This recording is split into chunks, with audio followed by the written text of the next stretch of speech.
Meus cumprimentos à torcida do Mais Tradicional, sejam bem-vindos a mais um vídeo aqui no canal Dom Alvinegro, como nós fazemos todos os dias. Você que está aqui pela primeira vez, caiu de paraquedas, não conhece o canal, te convido a se inscrever, deixar o like nesse vídeo.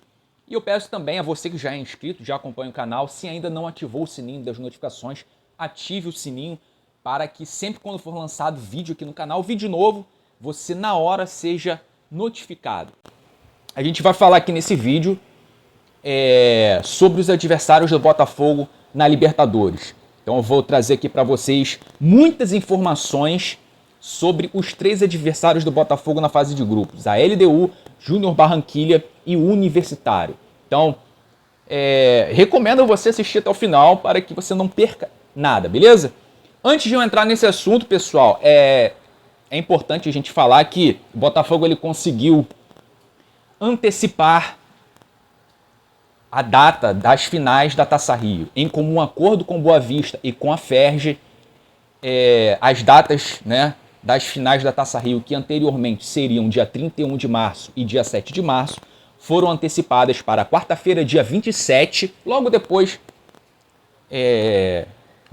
da data FIFA. A data FIFA termina dia 26, no dia 27, quarta-feira, o Botafogo já tem o primeiro jogo da final da Taça Rio contra o Boa Vista. E no dia 31 é o segundo jogo, já no domingo, né? Então, dia 27, quarta-feira, é o primeiro jogo da final da Taça Rio contra o Boa Vista. E dia 31 é o segundo jogo da final. Para não atrapalhar a logística do Botafogo, já que no início de abril, dia 3 de abril, já tem o primeiro jogo do Botafogo da fase de grupos da Libertadores. Dia 3 de abril, já tem data, já tem hora e local. Dia 3 de abril, quarta-feira, 7 horas da noite, contra o Júnior Barranquilla no estádio Newton Santos. Então é jogo para lotar. É 40 mil pessoas empurrando o Botafogo para a primeira vitória na fase de grupos. É importante vencer, obviamente, dos 4 primeiros jogos do Botafogo na fase de grupos. 3 serão em casa, então esses 3 jogos em casa aí, Botafogo vai ter uma sequência. O primeiro jogo vai ser contra o Júnior Barranquilla, no Newton Santos. Uma semana depois ele visita a LDU lá na altitude de Quito, no Equador.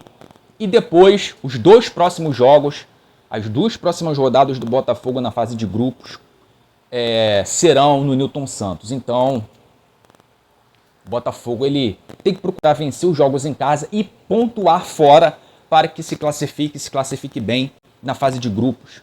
Então, pessoal, logo depois da data FIFA, contando com as finais da Taça Rio, o Botafogo ele terá um período aí de 2 meses com um jogo atrás do outro, 2 jogos por semana, serão 17 jogos em 2 meses, uma maratona aí de jogos de Libertadores, Campeonato Brasileiro.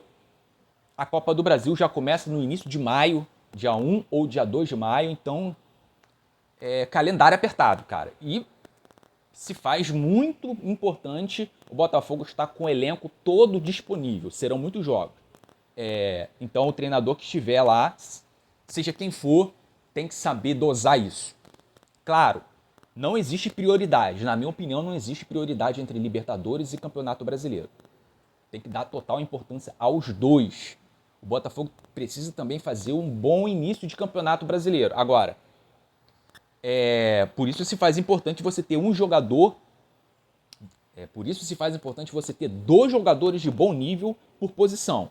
Então, com a volta do Jefinho e do Luiz Henrique, que em breve estarão disponíveis, o Botafogo ele conseguirá fazer uma escalação mais variada, porque você não pode ter somente 11 de titulares, você precisa ter aí praticamente 2 times titulares.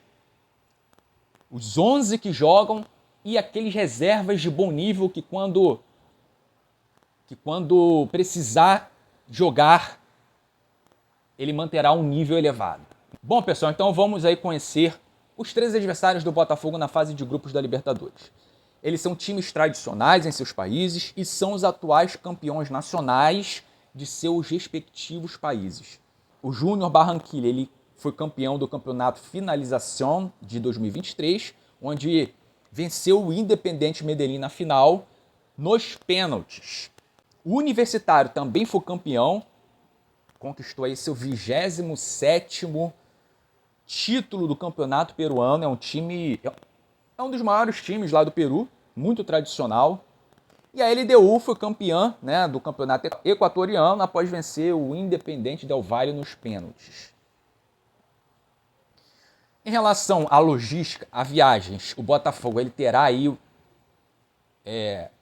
viagens muito longas, Colômbia, Peru, Equador, ida e volta, totaliza 26.874 quilômetros em viagens, e também terá que enfrentar a altitude de Quito para enfrentar a LDU, 2.850 metros de altitude. Os 3 times eles têm grandes estádios, com o destaque aí para o estádio do Universitário, 80 mil. O estádio tem capacidade para 80 mil pessoas e, obviamente, esses estádios eles estarão lotados. O Botafogo ele irá enfrentar aí verdadeiros caldeirões, muita pressão, terá que saber lidar com isso.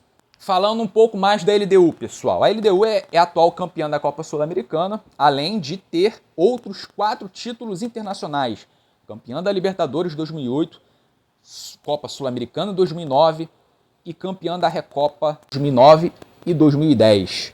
Na última temporada, a LDU derrotou o Independiente Del Valle nos pênaltis e foi campeã do campeonato equatoriano. A LDU perdeu o técnico que conquistou a última competição, né? O técnico que havia sido campeão com a LDU da Copa Sul-Americana, ele não é mais técnico, que é o argentino Luiz Zubeldia. Porém, muitos jogadores importantes naquela conquista, eles continuam no time, que é o caso do goleiro Alexander Domingues, o zagueiro Ricardo Adé e o meio-atacante Rohan Julio. A equipe agora é treinada pelo técnico espanhol Joseph Alcácer, de 44 anos. A LDU é o único time que faz parte do grupo D que já enfrentou o Botafogo em jogos oficiais, ou seja, o Universitário e nem o Júnior Barranquilla jogaram contra o Botafogo em toda a história, somente a LDU. O Botafogo e a LDU já se enfrentaram no passado pela Copa Sul-Americana, 2 empates em 0-0. O estádio da LDU é o Estádio Casablanca, que tem capacidade para 42 mil pessoas. Agora vamos falar do Júnior Barranquilla, que é o atual campeão do torneio Finalização, né, do ano passado, do campeonato colombiano. Ele não é um dos maiores campeões, né, da Colômbia, mas é um time que disputa frequentemente competições continentais. E na Libertadores é a 18ª vez que o Júnior Barranquilla vai jogar Libertadores. Tem experiência de jogar Libertadores. A melhor campanha deles foi na Libertadores de 94, quando chegou na semifinal e foi eliminado pelo Vélez Sarsfield da Argentina. O principal jogador do Júnior Barranquilla é o experiente atacante Carlos Bacca, de 37 anos. Tem passagem por clubes grandes da Europa, como o Sevilha, o Milan e o Villarreal. E em 2022 ele voltou e na última temporada de 2023 marcou 20 gols em 48 jogos. Então é experiente, sabe jogar competição importante. Nesse ano, em 2024, esse atacante do Júnior Barranquilla, ele já marcou 7 gols em 12 partidas. Então é um cara aí que vem numa boa fase, desde o ano passado, vem fazendo gol. O Botafogo tem que ter total atenção nesse jogador. O Júnior Barranquilla também tem nomes conhecidos no futebol brasileiro, que é o caso do volante Vitor Cantilho, que já jogou no Corinthians, o meia Jami Xará, ex-Atlético Mineiro, não conheço particularmente, nunca ouvi falar, mas já jogou no Atlético Mineiro. E também jogou na MLS, no Portland. É um time que já joga junto há bastante tempo, tem um treinador há quase 2 anos. Esses times aí já são acostumados com competição continental. No caso do Júnior Barranquilla, é um time que tem que ter total cuidado, tem que respeitar, mas o Botafogo tem totais condições de vencer. Totais condições de arrancar pelo menos um empate lá e vencer aqui no Newton Santos. Mas é aquilo, tem que tomar muito cuidado. Todo cuidado é pouco para esses times. O Botafogo tem que saber jogar. Não adianta ter um time melhor se não colocar isso em prática. O jogo é dentro de campo, 11 contra 11.